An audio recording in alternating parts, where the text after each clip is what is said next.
Bağlar bir mesele var. Және бұл басты мәселе. Мына Қазақстанда 500-дің аржақ бер жағында ғана газет шығады екен ана тілімізде. Оның 300-і Шымкенттен ғана шығады екен. Шымкент қаласында. Қалған 200-і бүкіл республикаға тиесілі. Ал Ресейден 5248 газет, журнал келіп тарайды екен. Бұған қоса барлық кітап дүкендеріне барыңыз, тек Ресей баспаларының өнімдері. Қазақтар тіптен қазір кітап дүкендеріне бармайтын болған. Өйткені орыс кітаптары сатылады. Осында қанша жазушылардың кітаптары сатылу керек, бірақ оларға пысқыр қарамайды. Әрқайсы үйіндер жинап қойып отыр.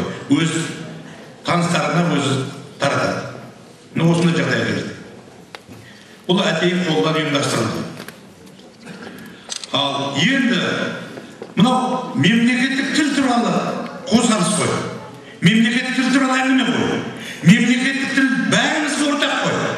Қазақтарға емес, осындағы орыстарға да, өзбектерге де, ағылшындарға да, осында тұратын немістерге де бәрімізге ортақ мемлекеттік тіл қой. Сөйте тұра, бұл тек қазақтарға ғана керек сияқты.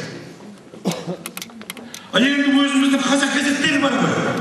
Солардың өзі әнеугі біздің мәлімдемемізді басуға қорқады. Мына 3-4 газетке шықты. Мынау бірінші жас Алаш газетінің жазуын Рысбек Сәрсенбай басты, бір бететі. Ал енді одан кейін мынау қазақ газеті берді, Қоғыбай ағамыз өзінің газетін жырлады. Содан кейін Заман Қазақстан уақыт деген газет берді. Білді. Басқа ешкім білмейді. Содан кейін мынау Абай газет берді. Абай газет айналайын мынау Айтосардың бар, Дәурен Қуат бар, азаматтық мінез көрсетті. Осылар ғана береді. Ол Айқын деген газет бар емес пе? Қазақтың газеті емес пе?